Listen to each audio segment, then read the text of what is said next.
The Central Coast is home to one of the most combative campaigns in California. At stake, a coveted seat in the U.S. House of Representatives. On one side, Democratic incumbent Salud Carbajal is facing re-election. And I'm going to continue to work hard to listen to my constituents and to make sure that I'm representing their interests. On the other side, businessman Justin Farid is hoping his third run for Congress gets him to Washington. I think we need to have a new generation of leadership in the United States Congress. Tonight, with just 24 days until the election, they debate the critical issues facing the country and answer your questions. Live from the KSBY studios in San Luis Obispo, Decision 2018, the race for Congress. A live debate between the candidates seeking to represent the 24th District in the United States Congress. Now, your hosts and moderators, KSBY News anchors Richard Gearhart and Christina Fabuzzi. Well, good evening, everyone. Thank you for joining us for this special edition of KSBY News. We will be moderating tonight's debate between the two candidates for the 24th District, Congressman Salud Carbajal and challenger Justin Farid. We want to thank you both for joining us tonight. And before we begin, we're going to go over some of the ground rules. Each candidate will have 90 seconds for an opening statement. Now, that order was determined in a coin toss before we began, and Mr. Carbajal will go first. After that, we'll be asking questions, some of which were posed by our viewers via email and social media. Each candidate will have 90 seconds to respond to a question and 30 seconds for a rebuttal. If we run short on time, candidates may be asked to shorten their responses. So without further ado, let's begin with Mr. Carbajal. Your opening statement, please. Thank you, Richard. Thank you, Christina. And thank you to KSBY for hosting this important debate. Over the past year, the Central Coast has gone through a lot. We've seen disastrous fires, the tragic Montecito debris flow, and we continue to plan for the impacts that will come as a result of the impending closure of the Diablo Canyon nuclear power plant. For the last 22 months, I've had the privilege and honor of representing the Central Coast in Washington. I've worked across the aisle and in a bipartisan fashion when at all possible. Today, we have a $2.4 billion fund that I was able to secure to fight and prevent future fires. We have 20 additional Black Hawk helicopters to help in our firefighting. I've resisted and fought against their taking away of our health care. And I've worked to increase and save Social Security and Medicare. I've worked to sponsor legislation to incentivize businesses to invest in the renewable energy sector to create jobs to help alleviate the displacement of jobs that will come as a result of the closure of Diablo Canyon. And I've sponsored bipartisan legislation to help with our drought and water security needs. I look forward to earning your vote November 6th. All right, Mr. Carbajal, thank you. And now to the opening statement from Justin Farid. Mr. Farid? Good evening. It's a great night because we have an opportunity to look into the future. Washington is broken, but I know we can fix it. I've traveled all over the district talking to voters, and I keep hearing of serious concerns and problems throughout the region. People are supporting this campaign because they trust that I'll do what I say I will do. And they appreciate the fact that I'm a small business owner and a third-generation rancher. It is so critical that we address issues head-on, and they are glad that I've raised issues that we're going to talk about here tonight, like crime and public safety. Voters are going to have a clear choice in this election. My opponent pushed for the closure of Diablo Canyon without having a tangible or concrete plan in place for what happens afterwards. My opponent has supported the sanctuary policy and has regularly voted against our local law enforcement. My opponent voted against multiple measures that would mitigate and prevent disastrous fires throughout California, like the Thomas Fire. My opponent has voted against regulatory and tax relief for our families and our small businesses. He has a 0% rating with the Farm Bureau, with the National Federation of Independent Business, and many other advocacy groups that represent our interest. And that's just a start. I've made a promise to the voters of the Central Coast that I will do what I say I will do, that I will put our interest ahead of all politics moving forward. It is so important that we pick and have a candidate in office that will work with all members of Congress to take on the big challenges. And how will we do that? We'll talk about that tonight. I will put results ahead of rhetoric. Thank you, Mr. Fareed. So we're going to get on to the questions now. First question, and we're going to start with the answer from Mr. Fareed. Two women on the Central Coast, or with at least ties to the Central Coast, and this has been making news recently. Kate Stanley and Marilyn Ferris were both killed by undocumented workers or undocumented immigrants who had previously been deported. Now, they were back in the U.S. partly because of sanctuary state laws. So the question is, and we'd like an initial yes or no answer before adding any follow-up. Do you support sanctuary state laws, Mr. Fareed? No, I don't support sanctuary state laws, and this is why. It is not an immigration issue. This is a law and order issue. This obstructs local law enforcement from taking people with a history of aggravated criminal conduct off of the street and working with our federal law enforcement officers. I know this is an issue where there's a great contrast between my opponent and myself. He supports the sanctuary state policies, and to make matters worse, he voted against Kate's Law, which was named after Kate Stanley. He voted against the No Sanctuary for Criminals Act, the Cuff Act, and many other bills that passed with bipartisan support that keep our families safe. I'm endorsed by the Santa Barbara Deputy Sheriff's Association, the sworn Deputy Sheriffs of San Luis Obispo, Sheriff Ian Parkinson, and many other law enforcement groups and agencies, from local law enforcement all the way up to the feds, because of my strong stance on law and order and keeping our families safe. This should be a top priority of any representative in office, is to put politics aside and fight for the safety and security of members of our community, our family first. And I will work hand in glove with our local law enforcement to ensure that we have greater collaboration and coordination with all of our law enforcement, from local all the way up to the feds, to keep our families safe. All right, in your response, Mr. Carbajal, again, I'd remind you that we'd like first a yes or no. Do you support sanctuary state laws? I support policies that move forward comprehensive immigration reform. If we do that, all of these other immigration challenges, states and local communities who feel they have to pass those types of policies will be moot. You know, Mr. Fareed puts forth a lot of false accusations. Let me tell you why I voted against Kate's Law. Kate's Law went too far. It attempted to criminalize those seeking asylum coming to our country, children and families and individuals. It criminalized individuals that are victims of sex trafficking.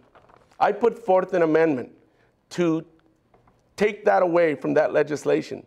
It was not accepted, and that is the reason I did not vote for Kate's Law. Moreover, I have the support of the largest law enforcement organization in the state of California, PORAC. And I'm proud of the work that I've done with our district attorney in Santa Barbara County to go after undocumented individuals who commit violent offenses, to ensure that gangs are prosecuted. I have done that time and time again in local government, and I've done that in Congress. And I really don't appreciate my opponent mischaracterizing my record and my votes. All right, Mr. Fareed, your response?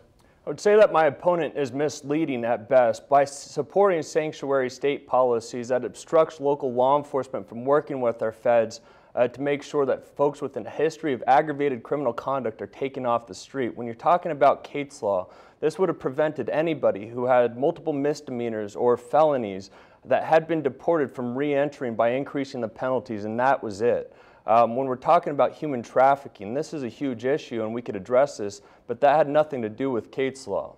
All right, and Mr. Carbajal, any rebuttal? I would say, look at the legislation. It included victims of sex trafficking. It included individuals seeking asylum to this country. Look at the amendment that I put forward. That will give you the answer. Again, Mr. Fareed will continue to distort and mislead the public, and that is not right. Thank you, Mr. Carbajal. Our next question is for Congressman Carbajal from viewer Richard Wesley. You have said you want comprehensive immigration reform. Would your idea of immigration reform grant amnesty for undocumented immigrants as well as a fast track to U.S. citizenship? Well, I believe comprehensive immigration reform should have the following components. We should secure our borders with modern technology, not build a wall. We should provide a path to citizenship to all those that are here contributing to our economy and help them come out of the shadows, assuming they also pass a background check and do all the things they need to do, all the fees, so that they could be considered for an opportunity to earn their citizenship. We need to provide a path for DACA students to be able to live here without fear of being deported. And we need to have a guest worker program so that we can have the labor that our local farms and agriculture communities need to harvest their products. That's what we need when I talk about comprehensive immigration reform. Thank you, Mr. Carbajal. We have a follow-up question for Mr. Fareed. There are individuals in the district living here in violation of federal immigration law. Should they be deported? If not, what is the standard you would use on who should stay and who should leave? I believe that we need to put people ahead of politics, and for too long we've heard politicians on both sides of the aisle use the talking point, comprehensive immigration reform. I'm enthusiastic and encouraged that we can get this done, but we have to change the type of leaders that we send to Washington, D.C. We need to ensure that our servant leaders are focused on solutions and not just issuing out empty rhetoric.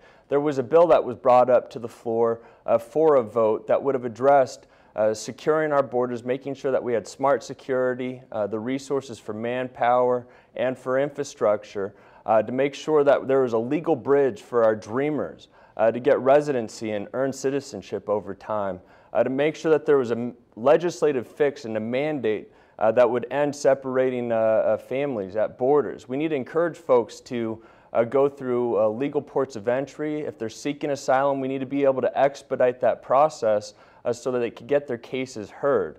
My opponent voted against this bill and decided to put politics ahead of actually addressing this issue. It wouldn't have been my first choice, but at the end of the day, you have to push for legislation that solves this problem. And this is an issue that we can't wait any longer. We need to do this. The American people want this. They want a solution, and we have to address this issue. Thank you, Mr. Fareed. Any rebuttal from Mr. Carbajal? Absolutely.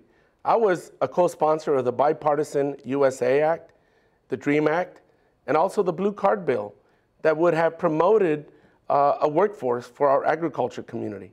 Again, I think time and time again tonight, you're going to hear my opponent fabricate, mislead, and outright lie, and it's really unfortunate. And Mr. Fareed? I hope that people could tune into my Twitter this evening. We'll be putting out the actual bills and legislation, what they do, so that you could verify and see that it is I am telling the truth. My opponent puts political expediency and talking points ahead of real solutions for our families and for our future. The reason I'm running for the United States Congress is because we have to put politics aside. We need to fight for our community and the future of this country, and that means bringing forward real solutions.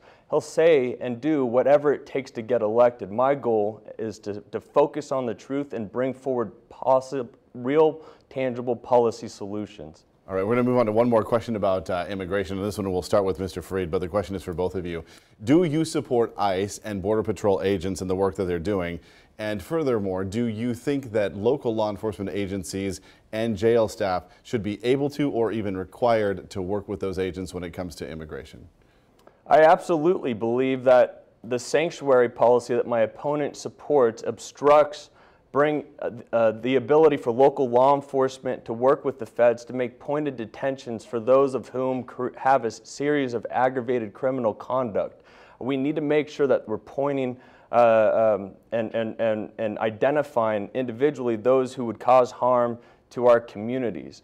ICE has done a lot of work, but unfortunately, with the sanctuary policy, rather than working with our local law enforcement, it pushes them out into the community and puts our local law enforcement's lives at risk. It puts folks in the community at risk. We need to make sure that they're pointed detentions. But yes, ICE has done a lot to keep drugs off the street, stopping more than 1 million pounds of drugs from getting into the street. They've stopped over 2,000 sex traffickers in this last year alone. They've stopped more than 40% of domestic terrorism in our country, and we need to make sure that our local law enforcement has the ability to work with our federal law enforcement so that they can make these pointed detentions and not be pushed out into the community. I'm also honored to have the endorsement of the National Border and Customs Protection. And it's important that we have servant leaders in Washington that are making sure that there are great policies in place that allow for greater collaboration and coordination. And unfortunately, that's a great contrast between my opponent and myself. He's for the obstruction, and it's had consequences. Mr. Carbajal, should they be required or able to work with ICE and Border? Well, first, let me address the ICE issue. I don't believe that we should abolish ICE. I think what we ought to have is oversight of the aggressive policies that ICE is implementing, and to make sure we have a checks and balance by Congress on this administration. But to abolish ICE would do nothing, because the policies being carried out by this ICE agency are those of this president, to separate children from families. That is what's taking place. So I'm not in favor of abolishing ICE. Local communities have the right to dictate how they're going to use their limited law enforcement dollars. And unless the federal government is providing those dollars, we ought to respect local law enforcement who do not want to be federal immigration agents. They want to provide local law enforcement and keep our public safe locally. Certainly, if there are violent criminals, ICE agents should be able to work with local governments. So a quick rebuttal, Mr. Fareed, and I think that the idea here is whether or not when a minor or petty crime is committed, should agents or should local law enforcement have to refer those immigrants to ICE? Well, right now they are completely obstructed because of the sanctuary state policy. If there's anybody that has a history of aggravated criminal conduct, there should be coordination with that, because otherwise it puts people out on the street that could cause harm to our community. It pushes ICE out into the community without working with our local law enforcement. And this is something my opponent has been a huge proponent to. Ultimately, when there was a vote on whether my opponent would stand with ICE, he took the cowardice approach of voting present. I will never vote present. You will know where I stand on issues. Mr. Carbajal? I voted present to have the opportunity today to explain that. That was a political game being played by the Republican leadership. This was not about supporting ICE enforcement officers. I support our officers. Everybody supports our officers. This was clearly a ploy, a political game, partisan politics at its best. And we talk about the gridlock in Washington. We talk about getting rid of that. And Mr. Fareed just wants to continue those games. It is really unfortunate that those types of measures are brought forward just for political gains. Okay, we are going to move on from the topic of immigration. Many Central Coast voters are concerned about the impact Diablo Canyon's closure will have on jobs, the economy, energy sources, and the environment. What would you do at the federal level to help offset the massive fiscal impact of the closure, and how much do you see your plan actually offsetting the loss?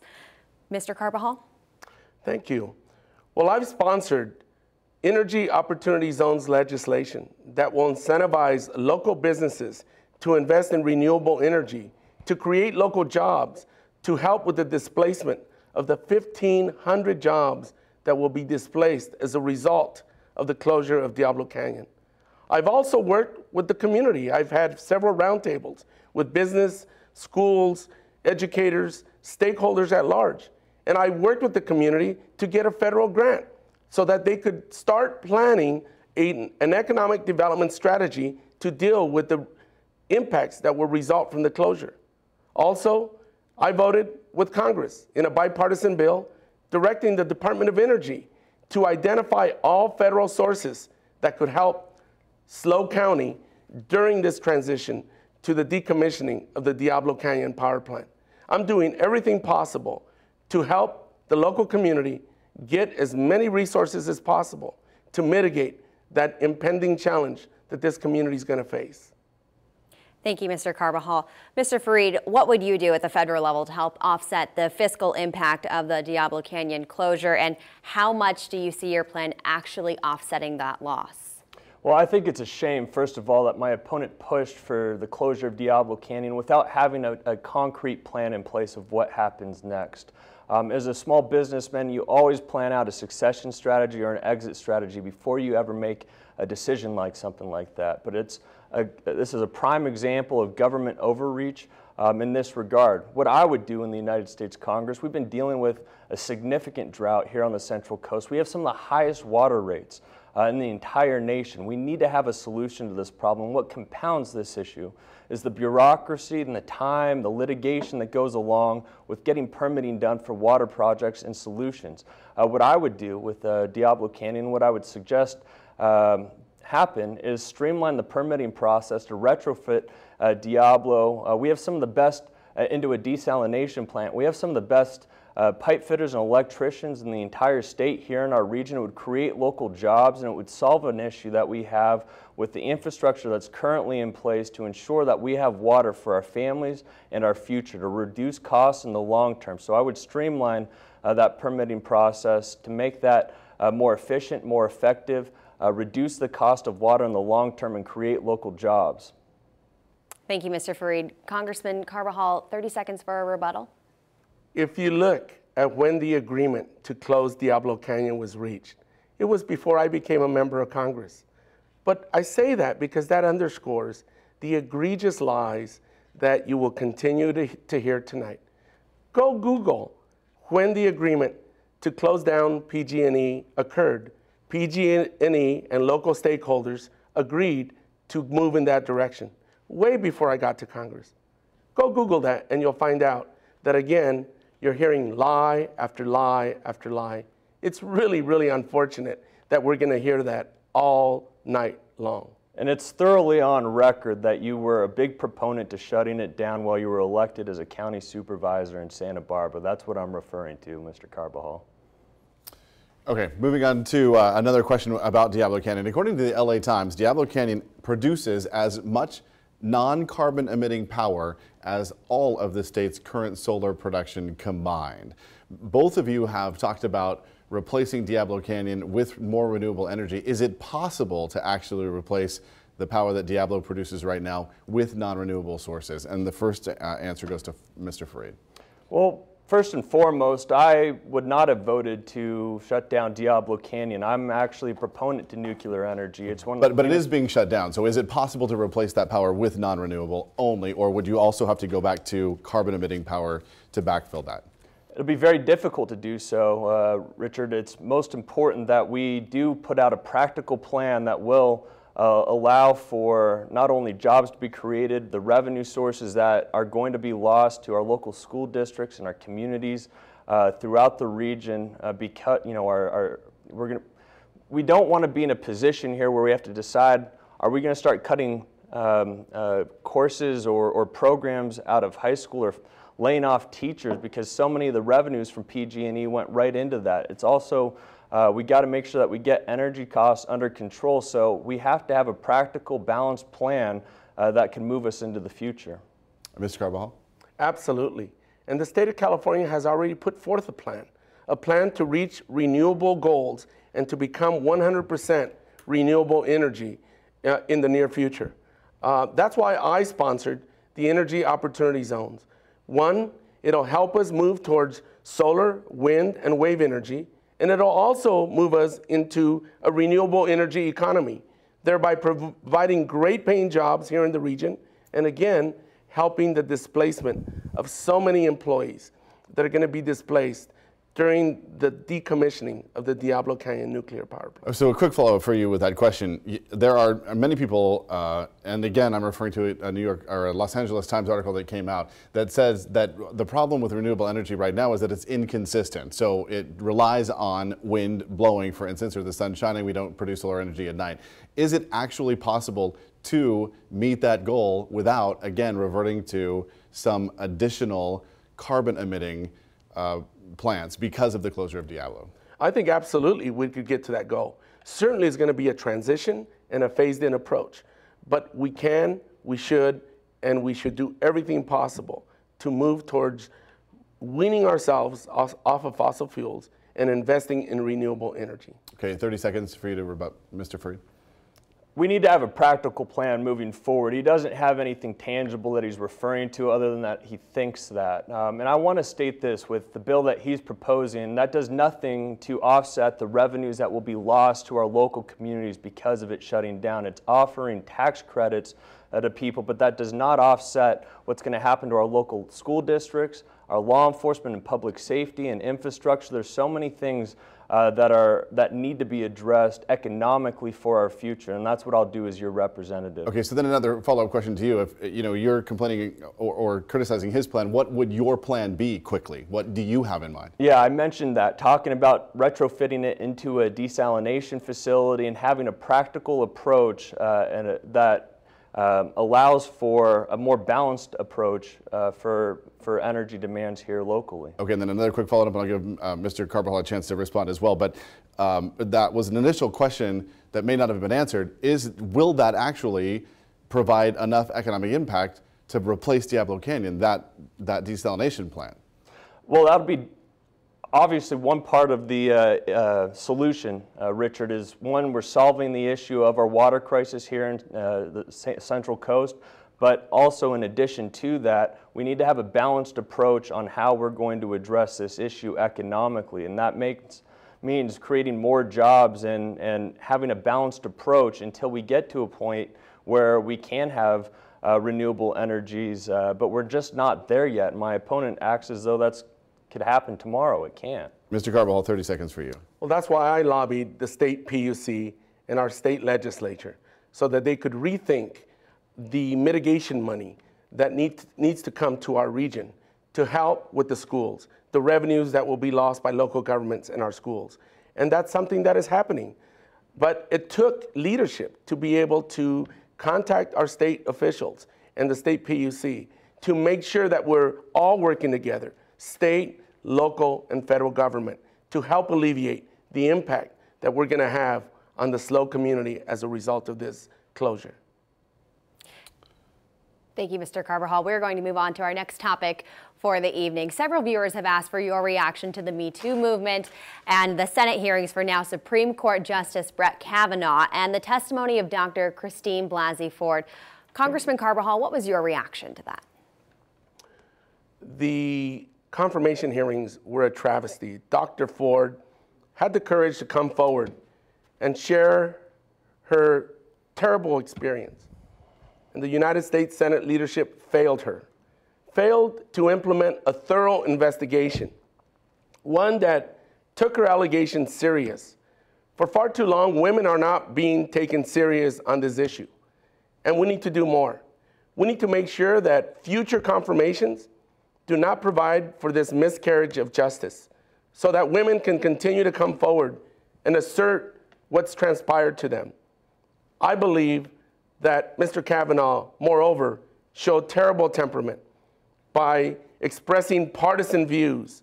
It was just not our best day, and I think we can do better. And in the future, I sure hope that the United States Senate implements a process that is more fair, takes these allegations serious, and does a thorough confirmation investigation, like we've done with previous appointees that are confirmed to the Supreme Court. We did not do a thorough investigation for this confirmation. Again, it was unfortunate. I moved legislation forward in Congress to ensure that lawmakers cannot use taxpayer money for any settlements reached with individuals that accuse members of Congress of sexual harassment. And I moved legislation forward requiring all members of Congress to take sexual harassment training. Thank you, Mr. Carbajal. Mr. Fareed, what was your reaction to the Senate hearings for Justice Kavanaugh and the testimony of Dr. Christine Blasey Ford? I thought the Senate confirmation hearings were a complete travesty, and I believe that I share most Americans' beliefs that one is innocent until proven guilty, and that we also must have compassion for victims. Ultimately, and at the end of the day, that's what's most important, is that we maintain these basic tenets of decency in this country, and that's where I stand on the issue.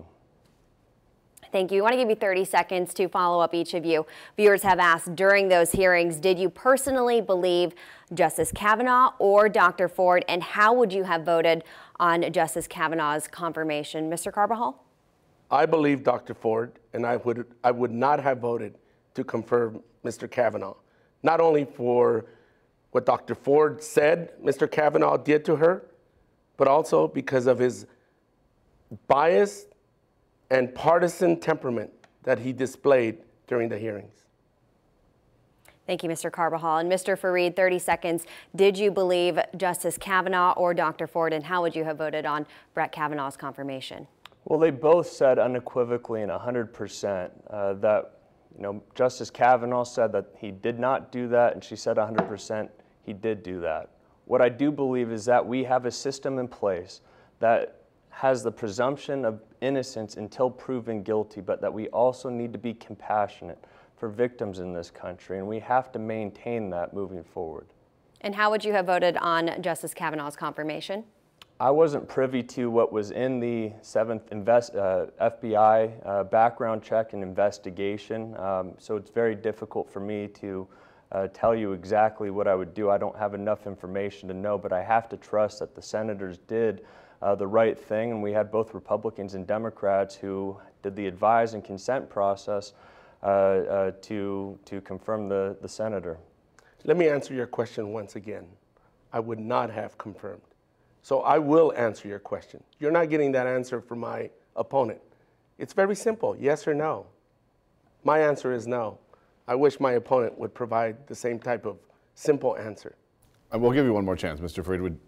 Do you want to give a yes or no, or move on? This is my opponent playing politics rather than actually looking deeply into the issue. He wasn't privy to what was in the FBI investigation either, that both Republicans and Democrats agreed to do in lieu of taking a vote on the confirmation. I'm somebody who likes to know the information in its entirety before I make a decision. Ultimately, I trust that the senators did the right thing in confirming Justice Kavanaugh. All right, thank you to both of you. Obviously, Mr. Carbajal can express his opinion the way he wants to, and I guess it is up to you whether you want to express yours or not. We are looking, the next question is about gun control. So California obviously has enacted some stricter gun control than much of the rest of the nation. More going into effect in January, for instance, increasing the age to 21 in order to purchase firearms. So the first part of this question is, do you support the laws that do exist in California? And secondly, should we enact more gun control laws on a federal level, which of course is what you would be working on if elected to office? And we'll start with Mr. Fareed. Well, I believe we need to make sure that guns don't get into the hands of those who will cause harm or to themselves or anybody else. But we really need to address this issue at its origin.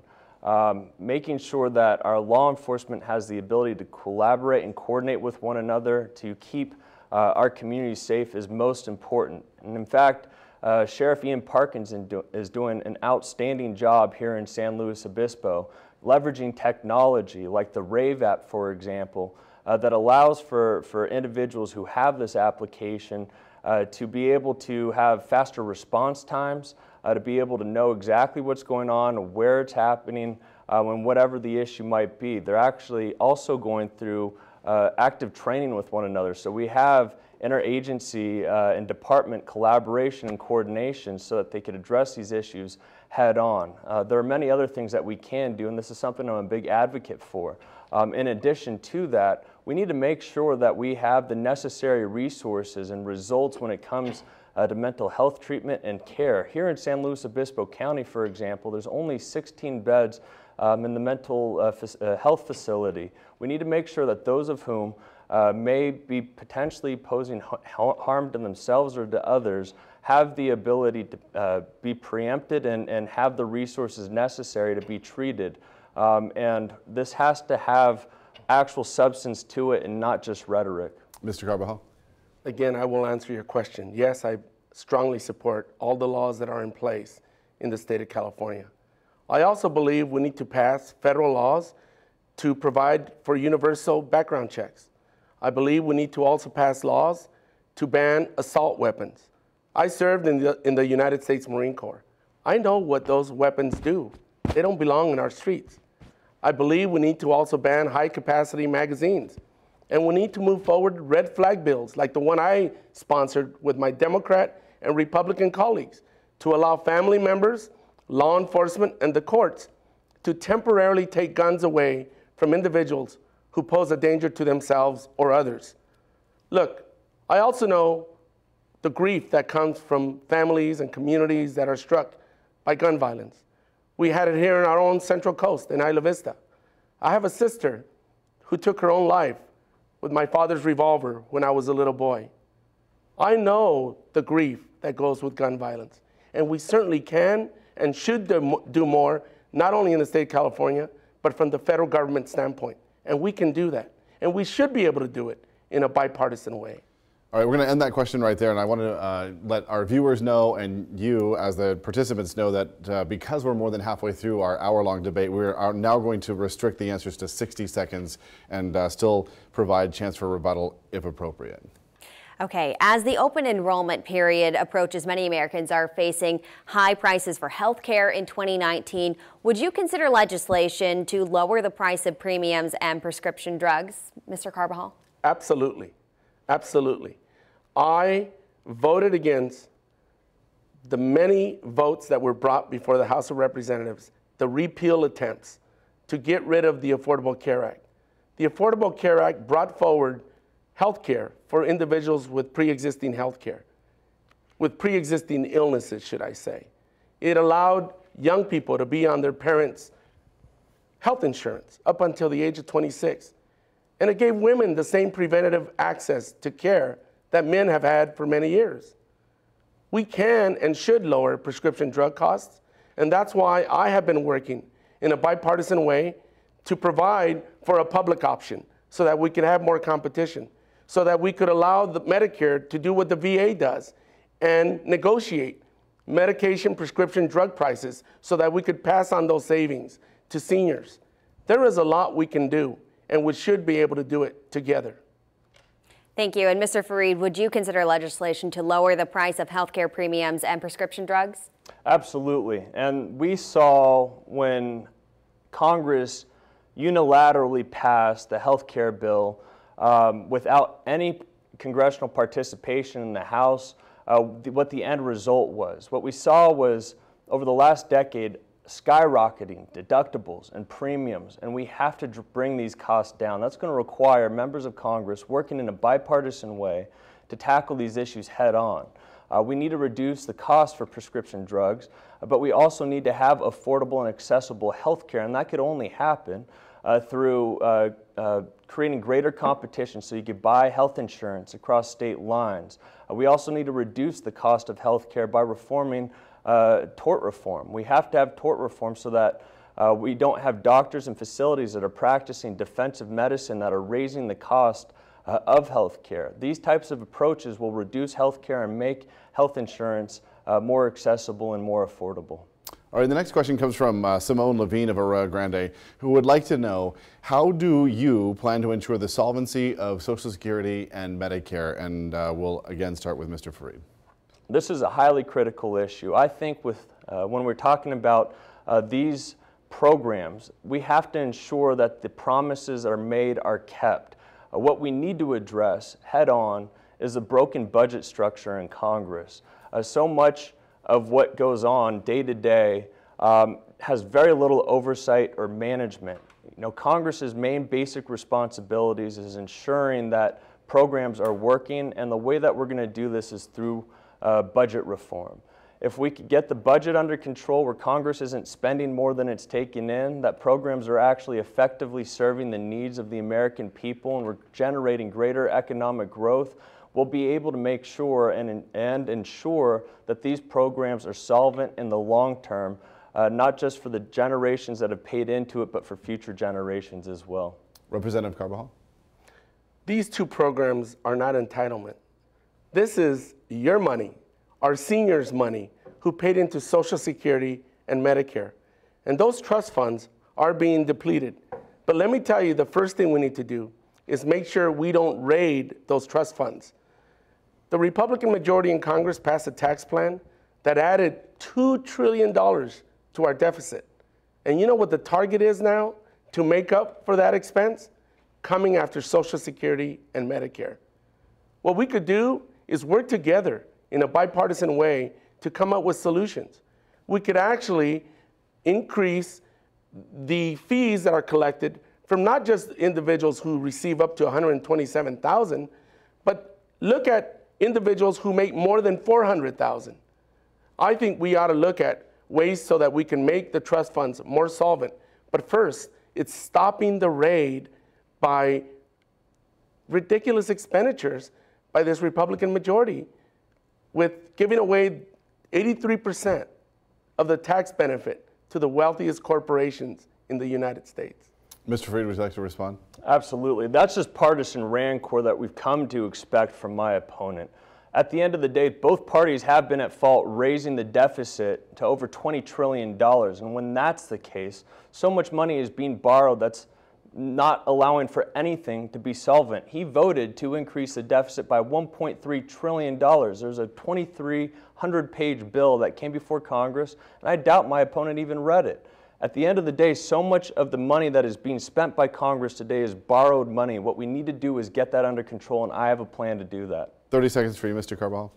That was a bipartisan plan, but what added $2 trillion was not that legislation. It was the tax benefit that was given to the wealthiest Americans, 83%, when it should have gone to working middle-class families. That's what didn't happen. And what was given to corporations was made in perpetuity, unlike the small share that is coming to working middle-class families. Many of our viewers were interested in human trafficking, and as you are well aware, I'm sure, a man was arrested just last week in San Luis Obispo for allegedly trafficking a 14-year-old girl for sex.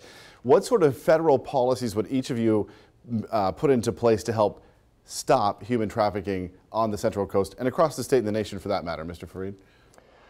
Well, this is a very prominent issue, and it's something that I've discussed with many of our law enforcement groups and sheriffs here regionally. This is a $150 billion enterprise, and the 101 is a corridor for human sex trafficking. We need to go and preempt this at its core.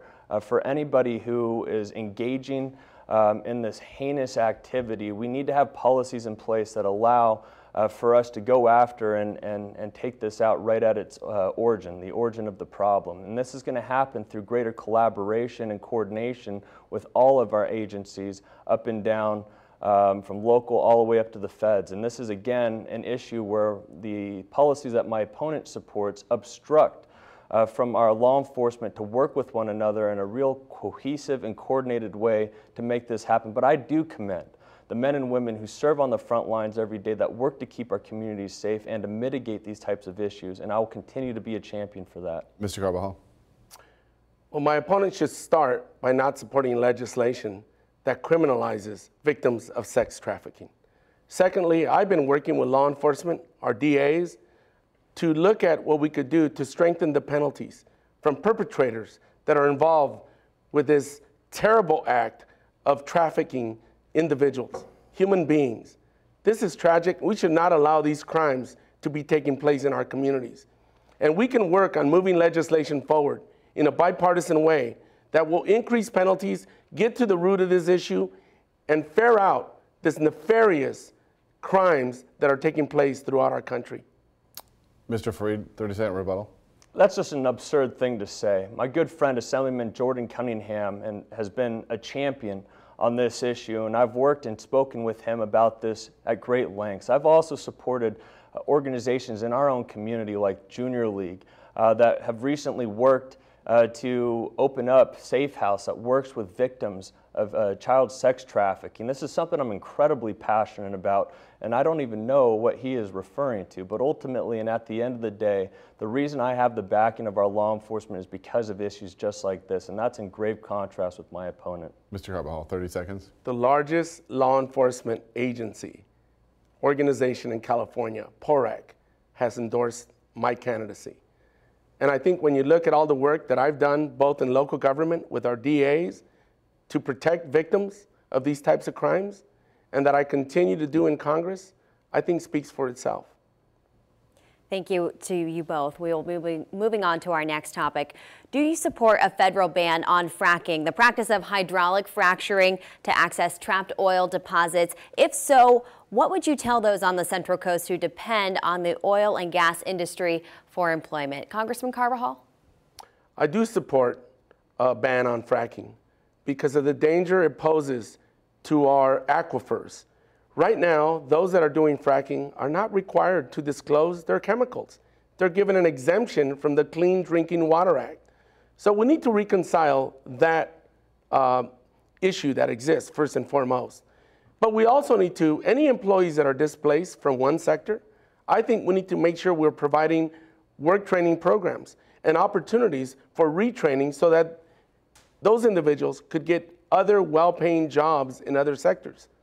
We should all work together to stop poisoning our water wells and our aquifers, move towards a renewable energy sector, and do everything possible to assist individuals that would be replaced moving to a renewable energy employment sector by having the tools, the programs, and the support to gain other important employment.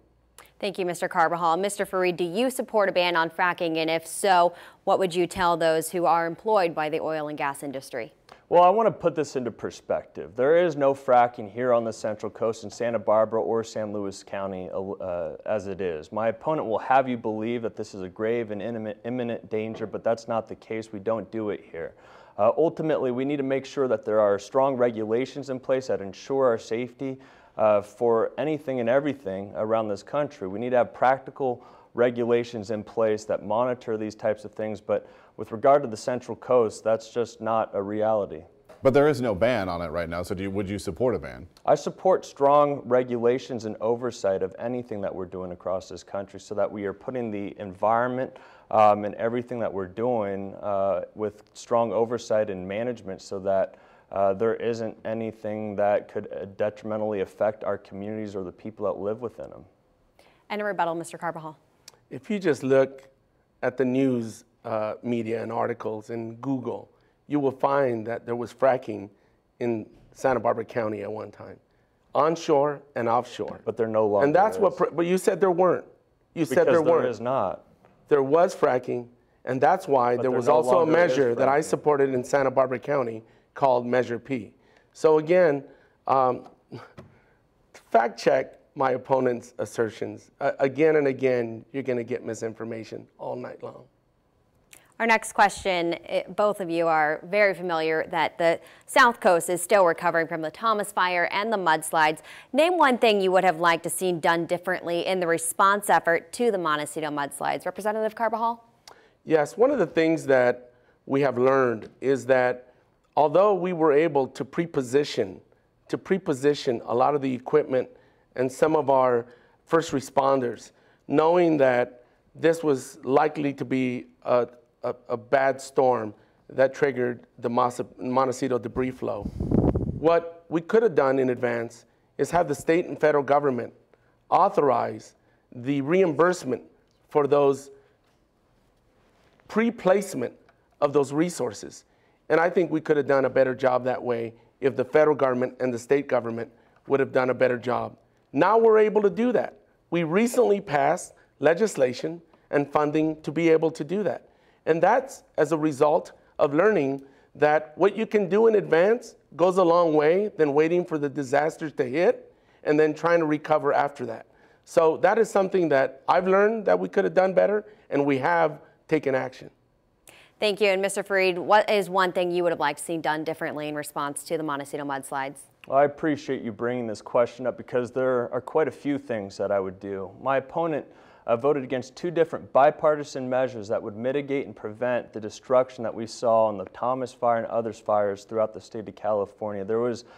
We've had practical techniques and policies that existed throughout this region and this state that have changed over the course of time, like prescribed burns, grazing of cattle on flatland or goats, mountainy regions, putting fire lines in advance, doing vegetation thinning. There was a bill called the Resilient Federal Forestries Act that would have addressed just that, and the federal government was working to lead on this issue. My opponent decided to vote against that. The other one was the Electrical Reliability and Forest Protection Act that would have streamlined the process for electrical companies to do vegetation thinning around electrical infrastructure on public lands. I not only would have voted for those bills, I would have worked day and night in the United States Senate to push those through. The state of California and Santa Barbara County have made adjustments, and I will be a leader in the United States Congress to make sure that happens. A 30-second response, Congressman. That's absolutely false. Those bills that he's referring to would not have added $1 to help fight fires or prevent fires. Like the $2.4 billion that I was able to help secure is one way to do that. Those pieces of legislation did little to help us prevent fires. What they did is it provided a handout to commercial logging operations and allowed clear cutting of trees the size of the state of Delaware. And then the efforts regarding utilities, all voluntary, not required. Mr. Fareed, your 30-second response. That's just false. At the end of the day, it would have allowed for vegetation thinning, controlled burns, prescribed grazing, and for clearing of heavy fuel buildup. When we look at what happened, there were large swaths of land that hadn't burned in recorded history. That puts us at risk as citizens. We need to make sure that there is a buffer between the rural and the urban areas, and those bills would have done just that. That's why both of them passed with bipartisan support, and my opponent was in the ultra minority. If what he's saying was correct, that wouldn't have been the case. All right, we're again moving to a different topic to get as many of these in as possible. Many of our viewers are concerned about ways to conserve water in anticipation of future drought conditions. So specifically from Robert Truskowski of Cal Poly, he asks, there have been discussions of building desalination and water reclamation facilities. Is there anything you can do at the federal level to reduce bureaucracy and get those types of facilities online faster? We'll start with Mr. Fareed. Absolutely. This is something I'm very passionate about, and I have a plan to make this happen. That's by creating a one-stop permitting shop in the United States Congress to allow for a faster and streamlined process for permitting for desalination, treatment and recycling facilities, and also increasing capacity in our current reservoirs. This will allow us to store water during wet years, and will also allow us to have water during dry years. What's really obstructing the process is all the bureaucracy that exists that raise the costs on us as consumers, as taxpayers. We have some of the highest water fees in the entire nation, and we need to turn this model around. My opponent voted against a bill that I would have supported called the Gaining Responsibility of Our Waters Act. It essentially, his vote cut off water from coming into our district and into Santa Barbara, or into Southern California. What we need to do, and what I will do as your representative, is streamline that process and make sure that these new modern technologies are up and operational. Congressman Carbajal, anything that you can do to reduce bureaucracy? Absolutely. Well, I've sponsored legislation that would make grants available to the Central Coast to be able to implement new or replace infrastructure so that we could increase our water security for reinjection, recycle, desalination, to have the actual funds to build the type of infrastructure that's needed to increase our water security. The bill that my opponent references, again, it's an outright lie. That bill would not have brought one drop of water to Santa Barbara County. I don't know about him, but I was elected by residents of the Central Coast. And I'm not going to vote for a piece of legislation that is not going to help the residents of the Central Coast. And instead, it would have diverted water to the Central Valley. That's what that legislation would have done. Okay, and we only have time for one more question, so we have specific questions for each of you that we're going to get to right now. So we're going to start with Mr. Carbajal. Given the current political climate in Washington, is it realistically possible to work in a bipartisan way and bring stability back to Capitol Hill? It means making a commitment. I am part of the Civility Caucus. I'm also part of the Problem Solvers Caucus, made up of Republicans and Democrats, committed to finding common ground. And we've done that on immigration, healthcare, and infrastructure.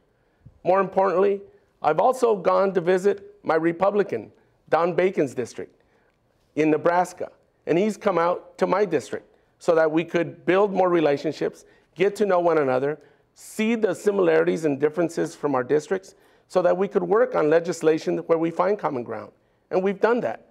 We've done so to help our veterans, Gold Star families, to help our firefighters, and we've also co-sponsored legislation, the Gun Violence Restraining Order Act. We've done a lot of things together, and it starts by making that commitment, building trust and relationships, and committing to getting beyond the gridlock and the partisanship that exists in Washington. I did that in local government, and I'll continue doing that in Washington. Mr. Fareed, many of your campaign ads have been negative toward Representative Carbajal, yet you talk about bipartisanship. How do those conflicting ideas represent your commitment to reaching across the aisle? Well, I am more committed than ever to make sure that I'm fighting for our Central Coast families and our future. It's why I'm running for U.S. Congress. My opponent could use buzzwords like bipartisan and compromise, but his record shows that he votes almost 100% of the time with his party's interests. We need to put people ahead of politics, and that's why I'm running for Congress. I'm concerned about the direction of our future, us not being represented in Washington, D.C., and I will work day and night with the dogged determination, focus, drive, and commitment to making sure our future is better off moving forward. And that's why I'm running for the United States Congress, and I have experience working in Washington, D.C. when I was in my early 20s, getting Republicans and Democrats, liberals and conservatives to work together behind a common purpose. I will continue to use those skills that I've mastered over time to fight for us moving forward and for our future. All right, we want to thank you, obviously, for answering all of our questions today, and we do want to give you each a chance to make a 90-second closing statement. And because Representative Carbajal gave his opening statement first, Mr. Fareed will go first with the closing statement. Mr. Fareed, your closing statement? Absolutely. Well, I want to thank both of you for moderating tonight, KSBY for hosting this, and for all the viewers for taking the time to tune in. This is going to be the most critical election that we have had here on the Central Coast in a long, long time. Ultimately, the choice is clear, and there's a clear contrast between my opponent and myself. You're going to have somebody in me who will support law enforcement, law and order, and make sure that our communities are safe. This is why I have the endorsement of our local deputy sheriffs in both Santa Barbara County and San Luis County, why I have the top law enforcement officer here in San Luis County supporting and backing my campaign. I will ensure that our streets are safe. As a small business owner and a third-generation rancher, I'll work to make sure that our small family farms, our businesses, in the future have an opportunity to grow here, that could prosper here in our future. I think it's a shame that our kids are born here, raised here, go to school here, but don't have an opportunity to raise a family here because the cost of living is so high and because it's difficult to find jobs. I will work to turn that around. My opponent's record has shown that while he was a supervisor, there was the greatest growth of income disparity between the haves and the have-nots, that businesses moved out of our region and jobs went with them. We need to turn this model around. As somebody who's created jobs and contributed to our local economy, I'll do just that. I will fight day and night for our future, for our community, and for this country. That's why I'm running. I love the Central Coast, and I love this country, and I will make sure that I am serving your voice well and with honor. Thank you, Mr. Fareed. Mr. Carbajal, your closing statement. Again, I want to thank the viewing public tonight and KSBY for hosting this debate. Tonight, you got to see a little bit of our experience, our qualifications, and our visions for the Central Coast. I answered many questions, my opponent didn't. There's a real contrast between my opponent and I. I am pro-choice. I believe in a woman's right to choose her own health care, and my opponent is not. I am against future offshore oil drilling and fracking. My opponent is not. I am for saving the Affordable Care Act and building on reducing our healthcare costs. My opponent is not. I am not for reducing benefits for Social Security and Medicare. My opponent is. I am proud to have the support of Planned Parenthood, the Sierra Club, firefighters, and the largest law enforcement agency organization in California. This November 6th, I hope to earn your vote. All right, we want to thank you guys both for spending some time with us and with our viewers and sharing some of your thoughts this evening. We really appreciate it. And you can watch a full recap of the debate on our website, ksby.com. We will be back for KSBY News at 10 on the CW and KSBY News at 11. Thank you again to the candidates for joining us for our congressional debate and to all the viewers at home. Good night. Have a good evening.